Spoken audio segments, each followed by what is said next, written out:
जो भी उस खंजर को खोल से निकालने की कोशिश करता है, वो शापित खंजर उसकी जान ले लेता है।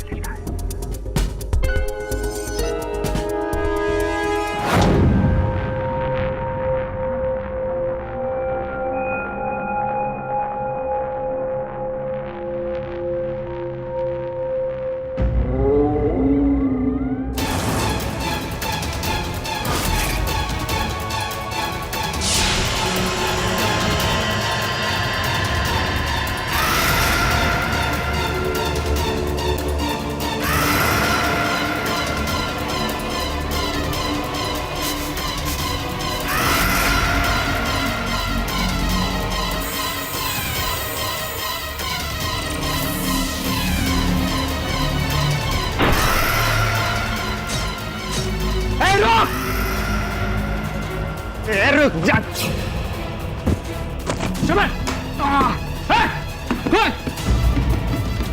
और भाई कौन था वो आदमी? नहीं देख सका। लग गया अपन के वरुण भाई।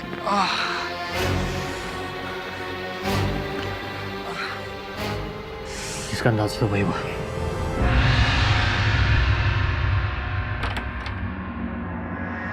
सर क्या आप मुझे सुन सकते हैं?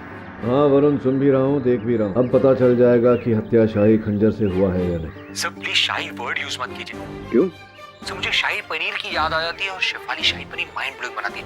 चल ठीक है, ये केस सुलझते ही मैं तुझे शाही दावत खिलाऊंगा। सर ये देखिए, सर ये है वो जगह जहाँ पर मैंने इस खंजर के डिब्बे को बंद करने के बाद रंगोली का पाउडर रखा था। जरा देख वो पाउडर अभी भी है या नहीं।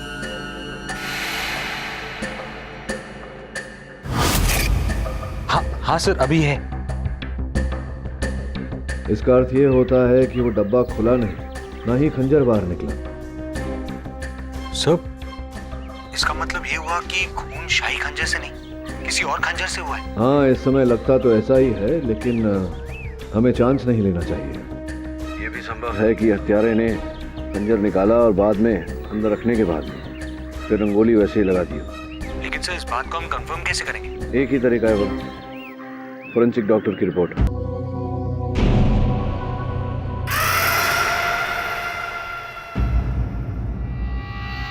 कुछ समझ में आ रहा है मुझे।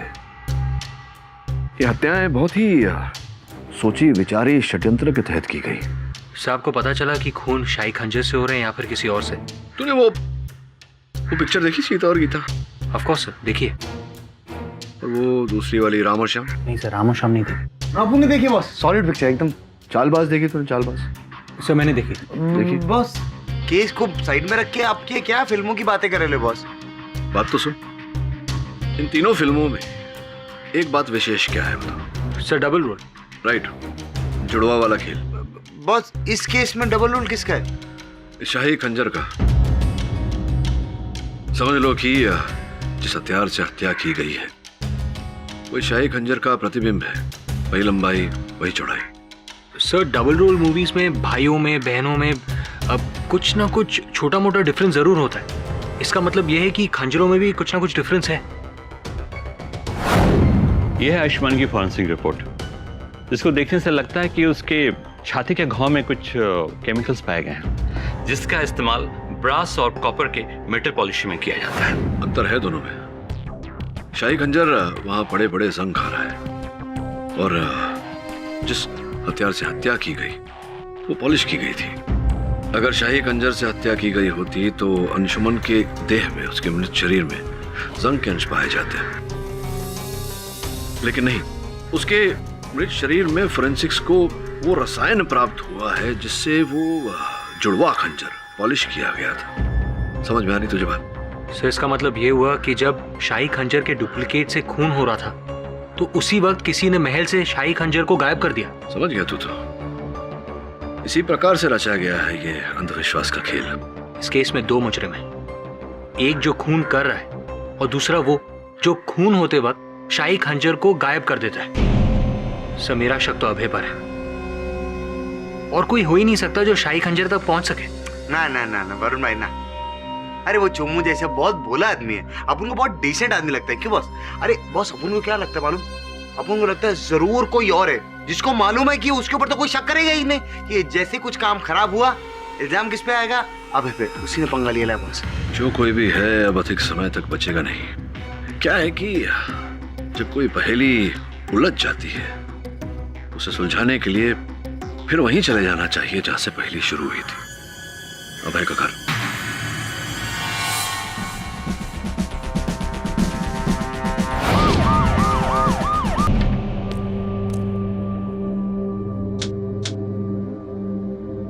भले ही पिछली बार हमें यहाँ कोई सुराग ना मिला हो, मगर इस बार हम पूरी तैयारी के साथ आए हैं। अब वो कातिल बच नहीं पाएगा। आई होप सो इंस्पेक्टर साहब, लेकिन इस बार आप ऐसा क्या करने वाले हैं जो आपने पिछली बार नहीं किया? प्रदीप, ये क्या है? ल्यूमिनॉल। इसका इस्तेमाल हम लोग अपने इन्वेस्टिगेशन में करते हैं, ये देखने के लिए कि क्राइम स्पॉट पे कहीं खून के दाग धब्बे वगैरह साफ तो नहीं किए खूनी ने। हाँ, इसके बारे में मैंने एक केस में पढ़ा था। डिटेक्टिव ने इसी स्प्रे का इस्तेमाल करके खूनी को पकड़ा था। अब इस कमरे में जितने भी मेटल के सामान हैं हम उसे अलग करेंगे, फिर उस पर ये स्प्रे छिड़का जाएगा। मेटल का रंग अगर हरा हो जाता है तो समझ लीजिए कि उस पर खून लगा हुआ था। गुरविंदर सिंह सर, सारा सामान इकट्ठा करो।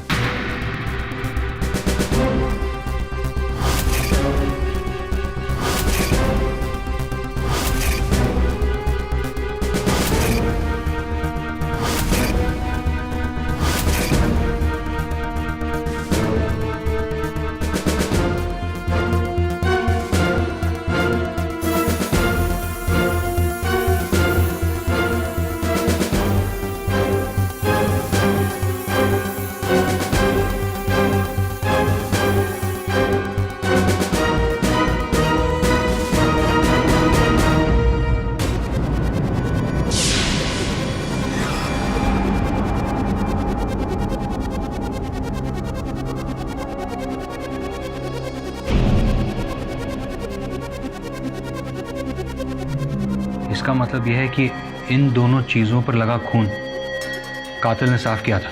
जी हाँ, इस पेंटिंग पे और इस डब्बे के हैंडल पे उड़कर आया होगा आयुष्मान जी का खून। आई होप कि आप लोगों को इस केस में कुछ तो मदद मिलेगी। I hope so. लेकिन मुझे एक बात समझ में नहीं आ रही है कि कातिल को इतने कम टाइम में इतना सब करने का वक्त कैसे मिला। उसने हथियार गायब किया, खून के छींटे साफ किए और आप लोगों के आने से पहले यहाँ से फरार भी हो गया। How is it possible? कहीं धर्मवीर जी का दावा सही तो नहीं है?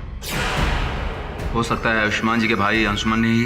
योर ऑनर, उस समय अंशुमान घर पर ही था। हो सकता है कि ये कत्ल इसी ने किया हो। ये क्या बकवास कर रहे हैं आप? देखिए सर, मैं पहले से ही बहुत परेशान हूँ। मैं अपने भाई के खून के सदमे से निकल नहीं पाया हूँ और आप मुझे और परेशान कर रहे हैं। देखिए, आपको दुख देने की मंशा नहीं थी मेरी। मैं केवल आपके भाई के हत्यारे को पकड़वाना चाहता हूँ, उसे दंड दिलवाना चाहता हूँ। अगर आपके मन को ठेस पहुंची हुई मेरी बातों से तो क्षमा चाहता हूँ। मैं चलता हूँ। चलो sir, I am sorry sir, मैं भावनाओं में कुछ ज्यादा ही बह गया था। कोई बात नहीं, किसी अपने को इस प्रकार से खो देने का दर्द मैं समझता हूँ। आप पूछिए सर, आपको जो भी पूछना है। जब तक मैं अपने भाई के कातिल को फांसी के फंदे पर नहीं पहुंचाता, मैं चैन की सांस नहीं लूंगा। पुलिस के अनुसार हत्यास्थल पर उस कमरे में, उस कक्ष में खून के छींटे पाए गए थे। जी सर। इतना तो स्पष्ट है कि हत्या वहीं हुई थी। प्रश्न ये उठता है कि हत्यारा अचानक गया कैसे। मेरा अनुमान है कि वो घर को छोड़कर बाहर तो नहीं गया होगा, घर के अंदर ही कहीं छिपा होगा। सर, खूनी यहाँ कैसे छिप सकता है? संभव तो है, अगर घर के सामान में जैसे कि अलमारी इत्यादि में जगह हो तो किसी का छुपना संभव है। सामान में सर? लेकिन सामान में कोई कैसे छिप सकता है सर? छिपना कठिन भी नहीं है। घर के सामान में ये जो संदूक है, इसमें बड़ा सरल है किसी के लिए छिपना। ये बताइए कि घर का सामान तो बहुत पुराना है, तो सर जैसे होता है मरम्मत के लिए हम सामान भेजते हैं, घर का सामान बाहर गया था कहीं? पिछले ही हफ्ते ये पॉलिश के लिए गया था। कहाँ भेजा था? राज फर्नीचर, उसके यहाँ ही गया था। राज फर्नीचर।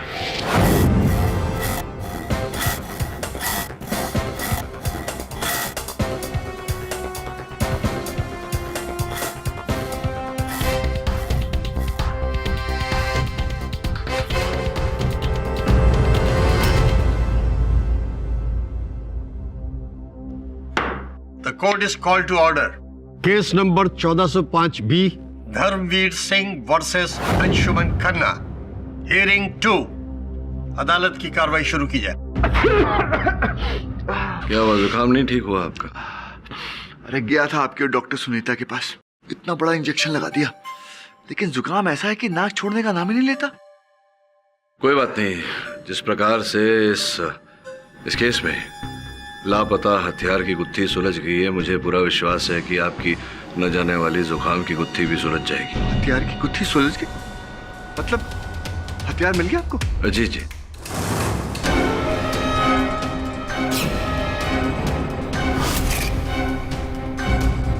तो दिखाइए, कहाँ है?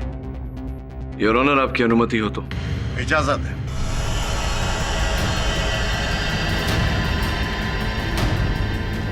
योर ऑनर, ये रहा हथियार। हथियार? ये हथियार है? योर ऑनर, मुझे लगता है कि केस हारने के गम में मेरे दोस्त का मानसिक संतुलन खो गया है और वो भूल गए हैं कि एक कोर्ट रूम है, कोई कॉमेडी का स्टेज नहीं। प्रोसिक्यूटर साहब, सर्वप्रथम तो इस केस का निर्णय जज साहब को करने दीजिए, आप और मैं तो कर नहीं सकते। द्वितीय, ये जो साक्ष्य मैं प्रस्तुत कर रहा हूँ अदालत में, इसका मजाक न उड़ाए तो अच्छा रहे। कौन सा सबूत, कौन सा हथियार? इस डब्बे और इस पेंटिंग से हुआ है खून। ये तुम क्या कह रहे हो केडी? फॉरेंसिक रिपोर्ट के मुताबिक खून तो खंजर से ही हुआ था ना? जी योर ऑनर, और वो खंजर इन्हीं वस्तुओं में छिपा हुआ है। पाठक साहब प्लीज, कभी आप कहते हैं कि खंजर से हुआ है, कभी आप कहते हैं कि इस डब्बे से हुआ है, इस पेंटिंग से हुआ है। Why don't you stick to one thing? आप बार बार अपने आप को कॉन्ट्रडिक्ट क्यों कर रहे हैं? I am not contradicting my self.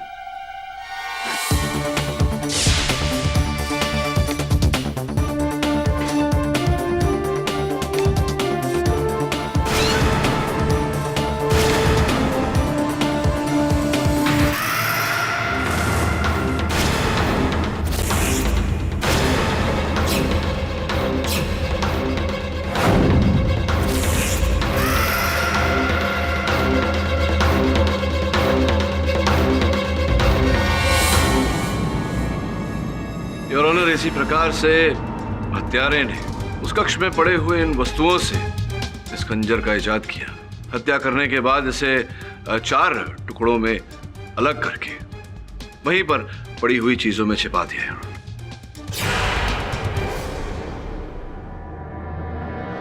Your honour, ऐसा तो वही व्यक्ति कर सकता है जिसे आयुष्मान जी के कक्ष में रखी हुई वस्तुओं का ज्ञान हो, और जहां तक हमें पता है मेरे मुवक्किल तो वहां प्रथम बार गए थे, इन्हें उस घर का कोई ज्ञान नहीं था।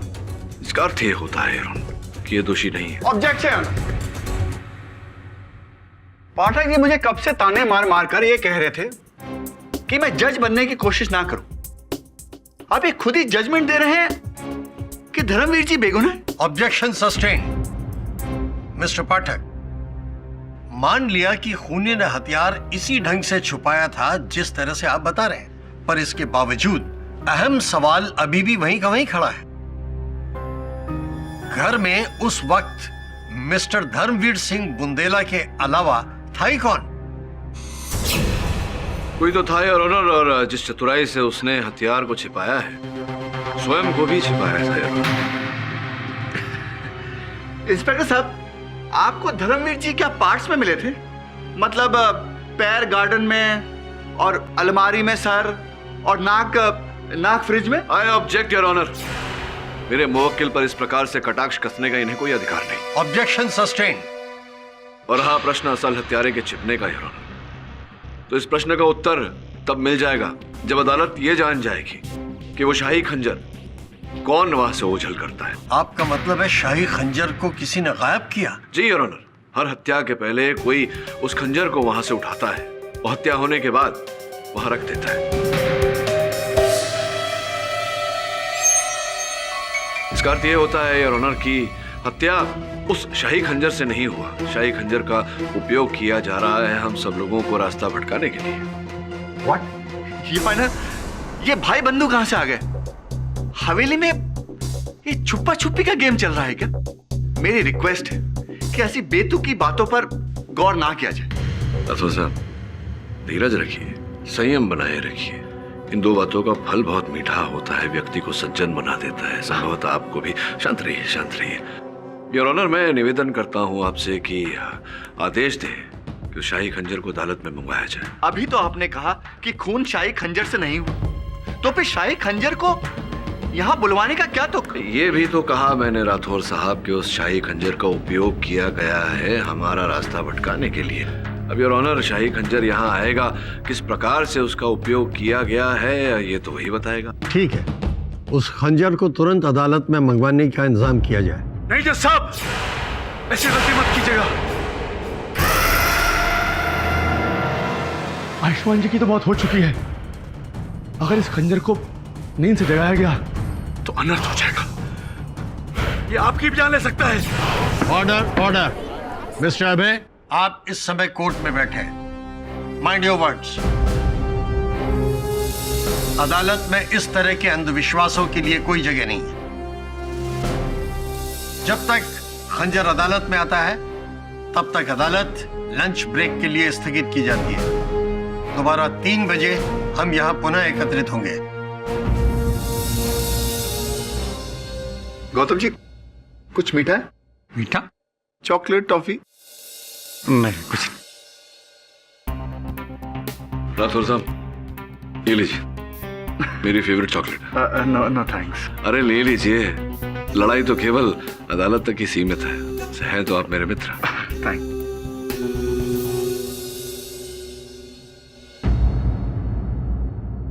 अदालत की कार्रवाई शुरू की जाए। योर ऑनर, मैं शाही खंजर अदालत में मंगवाने की अनुमति चाहता हूँ। अनुमति है।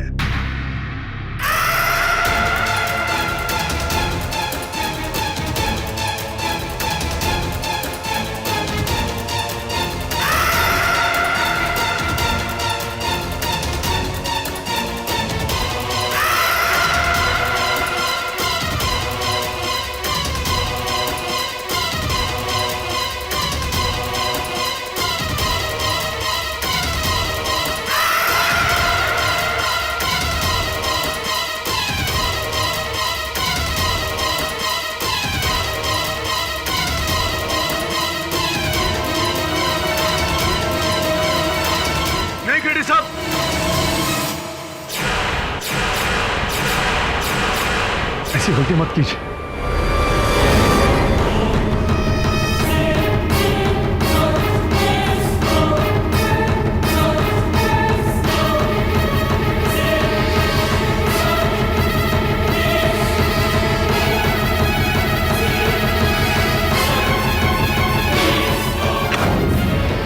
अब बताइए, मेरे जीवन में शेष कितना समय बचा है? केडी साहब, मेघना और आयुष्मान की मौत 24 घंटे में हो गई थी, पर अब क्या होगा मुझे पता नहीं।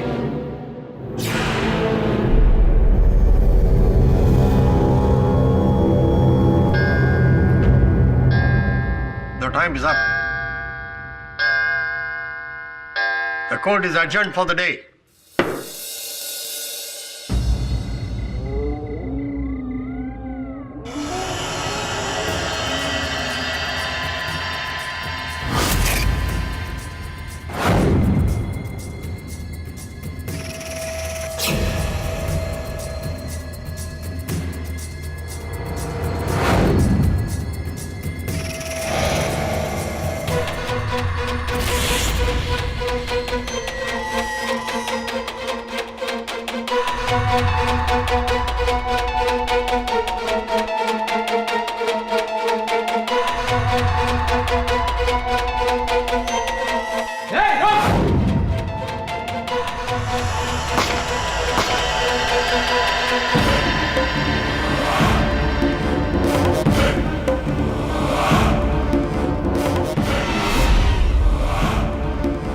साहब, ये आदमी था क्या भूत था?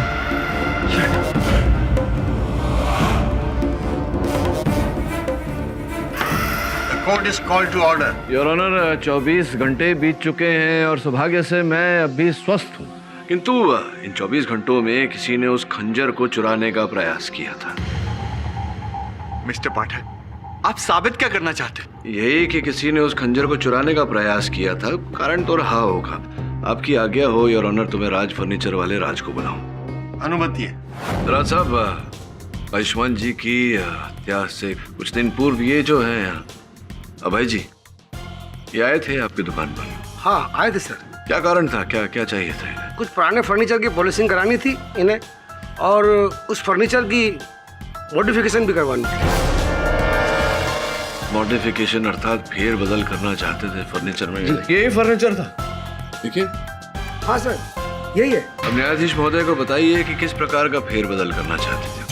इन सब सामान की शेप हल्की सी चेंज करवाई। शेप हल्की सी चेंज, ताकि वो खंजर खोल के वहाँ छुपा सके। खैर, ये बताइए और क्या? इन्होंने मुझे अलमारी में एक खास किस्म की जगह बनाने के लिए कहा। कैसा स्थान, मतलब क्यों? जरा विस्तार में समझाइए। अलमारी के अंदर एक बड़ी जगह है। बड़ी जगह? जहाँ पे कीमती सामान वगैरह रखा जा सके, गुप्त जगह। अच्छा, गुप्त जगह, तो ताकि कुछ हो वहाँ तो वो जगह दिखाई ना दे। इन्होंने कहा था कि अगर घर में कभी कोई चोरी हो तो चोर की नजर नहीं पड़नी चाहिए अलमारी के उस हिस्से पर। बड़ी जगह थी, मतलब अभय जी स्वयं उसमें फिट आ सकते थे। हाँ? वो काफी बड़ी जगह बनवाई। बड़ी जगह। बैठिए। योर ऑनर, मैं अभय जी को वापस बुलाना चाहूँगा। इजाजत है। अभय जी, अब तो हमने भी सुना, न्यायाधीश महोदय ने भी सुना कि आपने फेर बदल किया फर्नीचर में और अलमारी में। एक विशेष प्रकार की जगह बनाई आपने, स्थान बनाया जिसमें एक व्यक्ति छिप सके। मतलब कि खून अभय ने किया? मुझे माफ कर दीजिए सर, मैं मानता हूं कि मैंने गुनाह किया है, लेकिन मैंने खून नहीं किया। फिर उनके फर्नीचर के साथ फेर बदल करने का कारण? जी, उस दिन भाई अभय, हम आपके शहर में नए नए आए, यहाँ पर अच्छा रेस्टोरेंट कहाँ है, सिनेमा हॉल कहाँ है, हमें कुछ पता ही नहीं। अरे सर, आप फिक्र क्यों करते हैं? आप इस गुलाबी नगरी के रंग में ऐसे समा जाएंगे ना सर कि आपको पता नहीं चलेगा। I hope so. अच्छा, तुम किसी अच्छे कारपेंटर को जानते हो क्या? मुझे घर का कुछ फर्नीचर पॉलिश करवाना है। अरे सर, छोटे मोटे काम के लिए आपका सेवक हाजिर ना। करवा दोगे? जी सर। लाओ नंबर दो, उसका भी बात कर लेते हैं उससे। अरे सर, ये काम आप मुझ पे छोड़ देना sir. Thank you so much. अरे सर, थैंक यू, क्या बात है। वैसे पॉलिशिंग कब करवानी है आप? कल तो मैं दिल्ली जा रहा हूँ, आने के बाद नेक्स्ट वीक। ठीक है सर, लेकिन आप एक काम कीजिए, घर की चाबी आप मुझे दे दीजिए। जब आप दिल्ली से आएंगे ना सर, तो आपका फर्नीचर एकदम चमाचम मिलेगा आपको। ये बात भी ठीक है, तो कल जाने से पहले मैं तुम्हें चाबी दे दूंगा। ठीक है sir. See you tomorrow. Yes. शर्म आनी चाहिए आपको। उस व्यक्ति ने आप पर विश्वास किया और आपने उनके विश्वास के साथ घात किया। पहले तो ये फर्नीचर में फेरबदल किया ताकि आप उसमें वो खंजर छिपा सके, और फिर अलमारी में जगह बनाई ताकि छिपकर उनके कक्ष में प्रवेश कर सके, और फिर उनकी हत्या की। ये आवाज कैसी है? जंजीर की आवाज है, कोई अंदर है क्या? जी नहीं, मैं देख कर आता हूँ।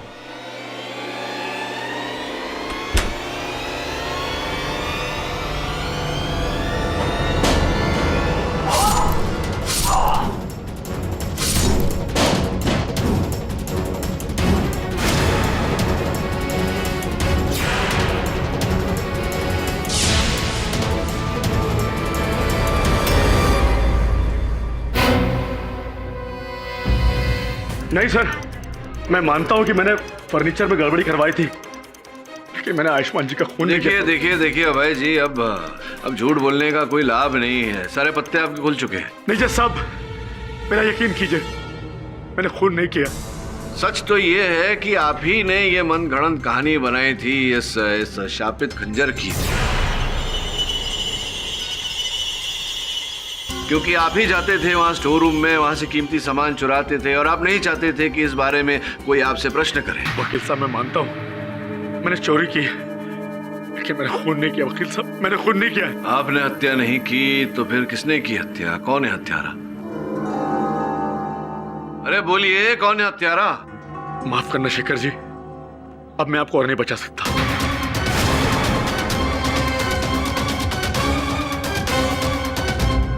जो मैंने चोरी की वो शेखर साहब के कहने पे की। मैंने अपने मतलब के लिए नहीं किया। फर्नीचर में गड़बड़ी की वो भी उनके कहने पे की। वकील साहब, ये क्या कह रहे हो अबे?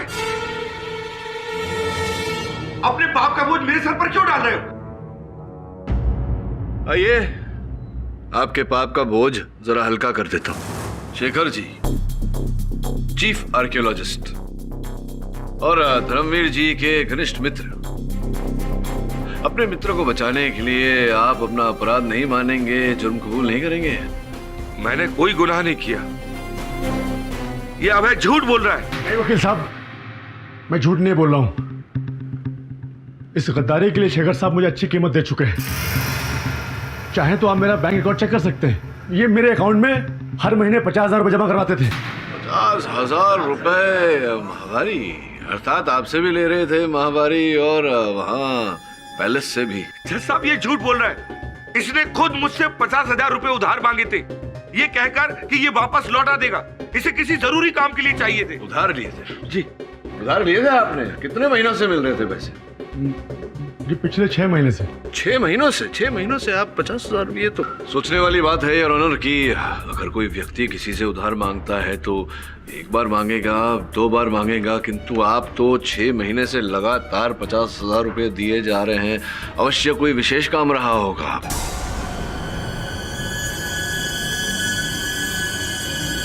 जज साहब, जिंदगी ने हमेशा से ही मेरे साथ अन्याय किया है, कभी भी मेरे साथ न्याय नहीं किया।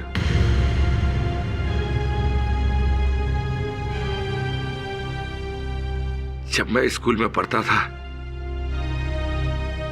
तो मेरे पिताजी के पास स्कूल की फीस भरने के पैसे भी नहीं होते थे।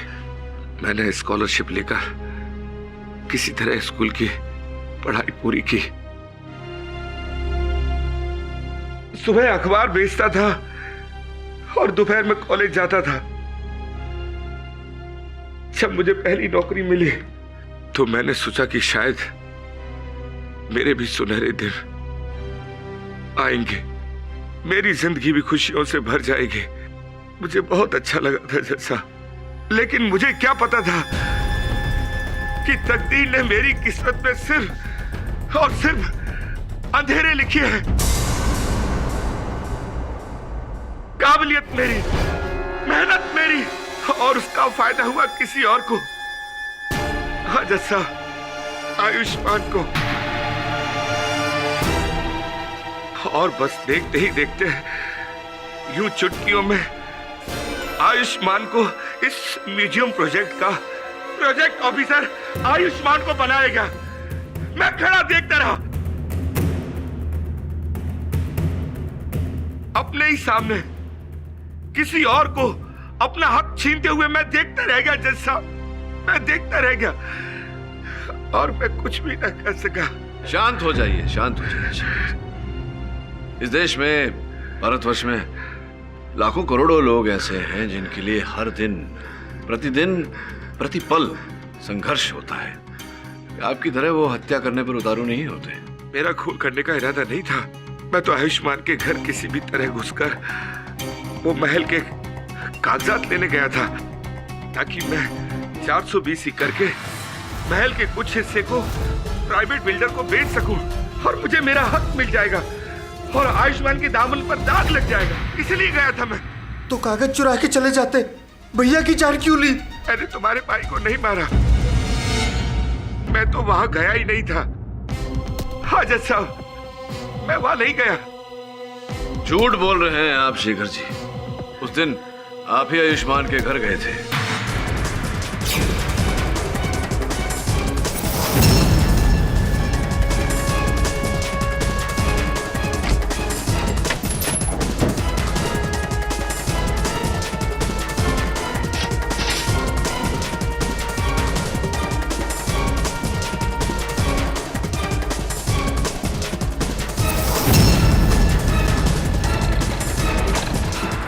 आप ये क्यों नहीं समझ रहे हैं कि वो महल ही हमारी कमाई का एकमात्र जरिया है। देखिए मैंने आपसे कहा ना, इसमें मैं आपकी ये आवाज़ कैसी है? कोई अंदर है क्या? जी नहीं, मैं देख कर आता हूँ। कौन है? कौन है?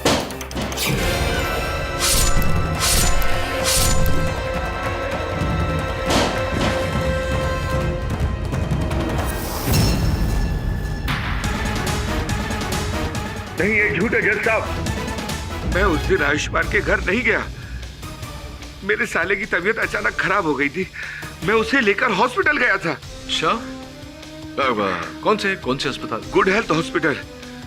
आप चाहे तो डॉक्टर से पूछ सकते हैं, मैं सारी रात वहीं पर था। ये भी तो हो सकता है कि आपने डॉक्टर को भी रुपए दिए हो झूठ बोलने के लिए, आपके पक्ष में गवाही देने के लिए। नहीं नहीं, ऐसा बिल्कुल भी नहीं है।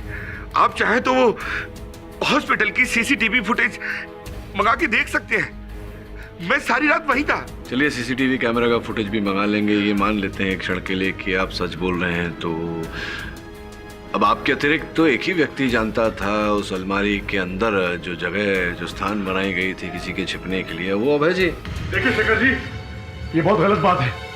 आप खुद को बचाने के लिए मेरी बलि दे रहे हैं। कैसी बलि? किसकी बलि? अरे तुम अदालत को साफ साफ पता क्यों नहीं देते कि मैं वहां नहीं था? आप आए थे उस दिन और अलमारी में आपके बैठने से अलमारी इतनी भारी हो गई थी कि मुझे कई मजदूर बनाने पड़े थे। अब है, तुम झूठ मत बोलो। मैंने तुम्हें उस दिन फोन भी किया था ये बताने के लिए कि मैं नहीं आ सकता। प्लान कैंसिल हो चुका है। मुझे आपका कोई भी फोन नहीं आया था। केडी साहब, आप चाहे तो मेरे कॉल रिकॉर्ड चेक करा सकते हैं। हाँ, क्योंकि मैंने तुम्हें फोन किया था, तुम्हारा फोन बार बार नॉट रीचेबल आ रहा था, तो इसमें मैं क्या कर सकता हूँ? मेरी क्या गलती है जज साहब? लेकिन मैं आपको अलमारी में बैठाकर आयुष्मान जी घर पे ले गया था और आप छीके भी थे। छीके थे क्या? जी हाँ, और मैंने आपको मना भी किया था कि आप आवाज मत कीजिए, नहीं तो मुसीबत आ जाएगी। जब मैं अलमारी में बैठा ही नहीं तो ये इल्जाम कैसे लगा सकते हैं? मेरी बात का यकीन कीजिए, मैं सारी रात वहीं था। आप चाहें तो वहां का रिकॉर्ड देख सकते हैं। दूध का दूध, पानी का पानी हो जाएगा। अभय जी, आपने इन्हें वहां अलमारी के अंदर घुसते हुए देखा था? जी नहीं सर, एक्चुअली हमारा ये प्लान था कि मैं शेखर जी की गली में टेम्पो रुकवाऊंगा।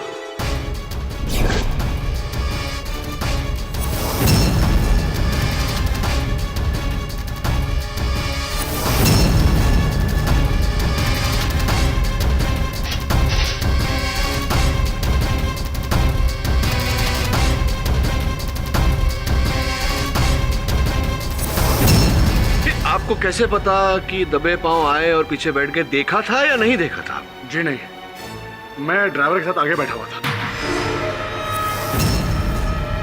जब इसने मुझे अलमारी में बैठते हुए देखा ही नहीं तो ये मुझ पर इल्जाम कैसे लगा सकता है? शेखर जी, आपके अलावा और कौन जानता था कि अलमारी में छिपने की जगह है? तो क्या ये फर्नीचर वाला के बैठेगा क्या? एक बात बताइए, आपके और अभय जी के अतिरिक्त उस अलमारी के बारे में और कोई जानता था? नहीं, किसी को नहीं पता है। याद करिए, अगर किसी और को बताई होगी बात। हाँ हाँ शेखर जी, याद कीजिए, अच्छी तरह याद कीजिए, बहुत समय है हमारे पास। याद आया, मैंने उस दिन अभय को फोन किया था। जब अभय का फोन नहीं लगा तो मैंने करणवीर से रिक्वेस्ट की कि वो अभय से मिले और उसको कहे कि हमारा प्लान कैंसिल हो चुका है। किससे? करणवीर से।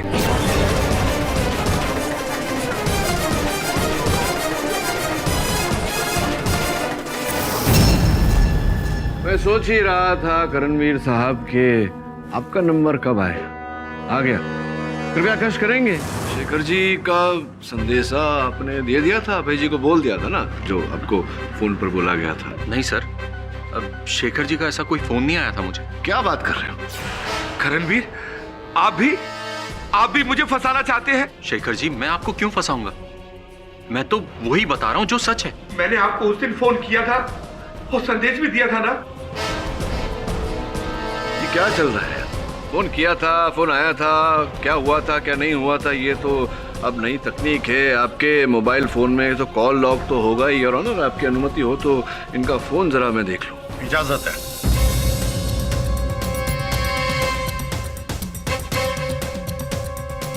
हाँ ये देखिए, ये आप ही का नंबर है? जी।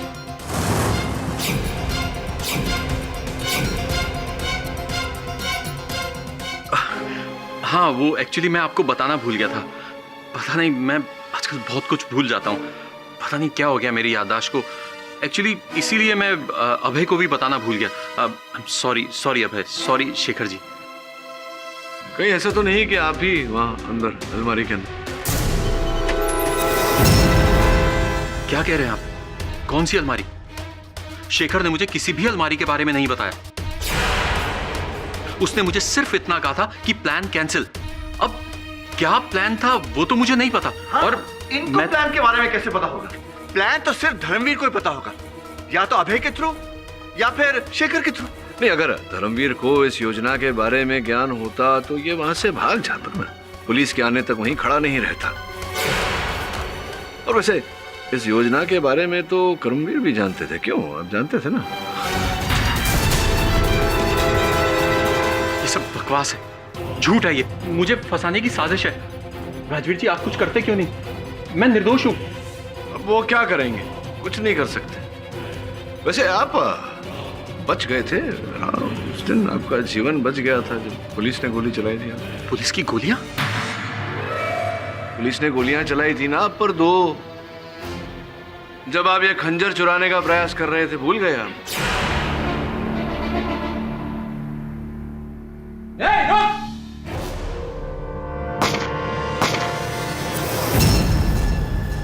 मैं करूंगा चोरी, और वो भी पुलिस स्टेशन से। सर, मुझे किसी पागल कुत्ते ने नहीं काटा। नहीं, पागल कुत्ते ने नहीं काटा है आपको। आप बड़े चतुर हैं। आप सबको ये आभास देने का प्रयास कर रहे थे कि कोई चुड़ैल है, कोई भूत प्रेत है जो खंजर चुराने का प्रयास कर रहा है। तो हो सकता है ये काम किसी भूत प्रेत या आत्मा ने किया। कैसे हो सकता है? क्योंकि भूत प्रेत इत्यादि तो बुलेट प्रूफ जैकेट तो पहनते नहीं। Bullet proof jacket? जी। किसने पहना बुलेट प्रूफ? इन्होंने पहना था जब पुलिस ने इन पर गोली चलाई थी। नहीं जज साहब, ये बिल्कुल झूठ है। मेरे पास कोई भी बुलेट प्रूफ जैकेट है ही नहीं। हाँ, नहीं है आपके पास, मतलब था। अब वो जैकेट हमारे पास। योर ऑनर, इनके बारे में मैं अदालत को कुछ बताना चाहूंगा। ये राजनीति में पूरी तरह से घुसे हुए हैं।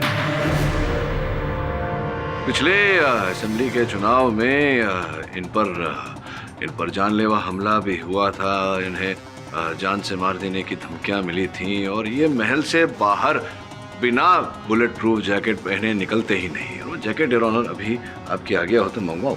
इजाजत है। वरुण। योर ऑनर, ये रही वो बुलेट प्रूफ जैकेट और ये रिपोर्ट।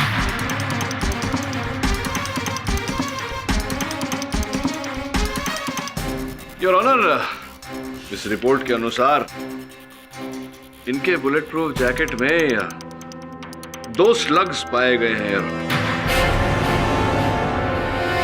0.4 कैलिबर के। और इस रिपोर्ट से स्पष्ट होता है कि पुलिस ने इन पर इसी कैलिबर की 2 गोलियां चलाई थी। अब बताइए। इस तरह आप मेरे घर में घुस नहीं सकते, और वो भी बिना सर्च वारंट के। मैं आपके ऊपर केस कर दूंगा केटी पाठक साहब। पुलिस ने जो गोली चलाई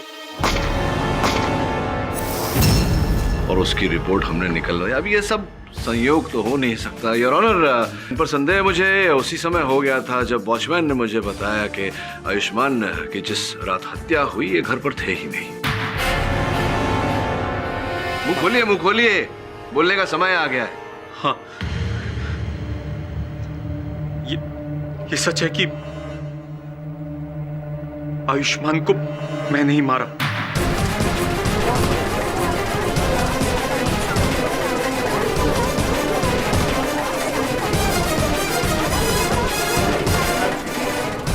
ऑर्डर। क्योंकि आयुष्मान को सिर्फ और सिर्फ अपनी सरकारी चाकरी से मतलब था। हमारे पूर्वजों की हवेली, उनकी आन बान और शान का महत्व नहीं समझ रहा था वो। हमारा खानदानी खून खोल उठा और मैंने हमेशा हमेशा के लिए उसे गहरी नींद सुला दी।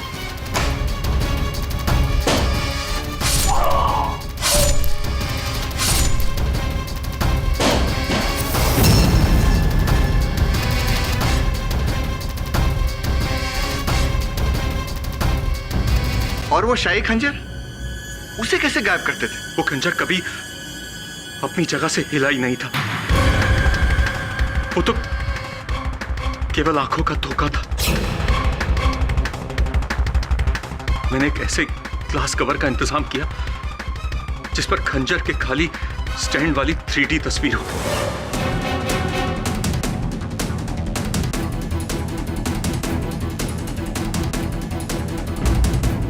जब भी हम उस खंजर के खाली ग्लास कवर को स्टैंड के ऊपर रखते तो सामने वाले को ऐसा लगता कि खंजर गायब हो चुका है।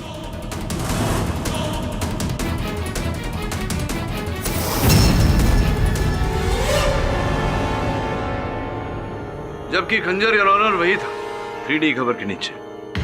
खून आपने किया करणवीर, और इल्जाम हमारे ऊपर।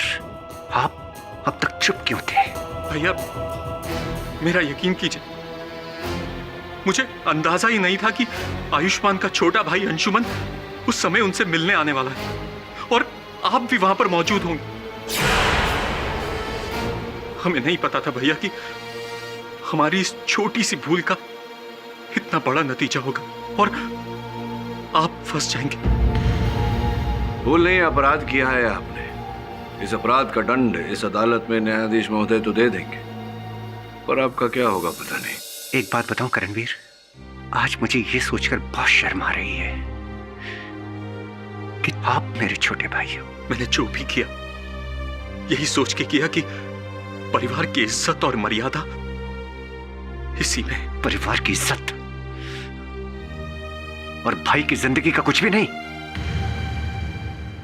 Defence rest your honour. तमाम सबूतों और गवाहों को मद्देनजर रखते हुए अदालत इस नतीजे पर पहुंची है कि धर्मवीर सिंह जी बेगुनाह हैं। उन्हें सारे आरोपों से बाइज्जत बरी किया जाता है,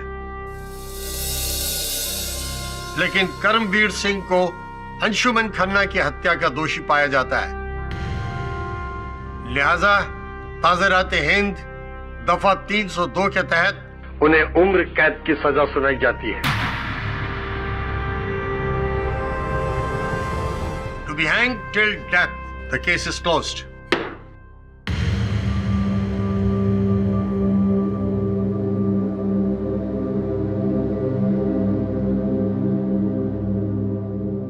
राठौर साहब आज्ञा दीजिए।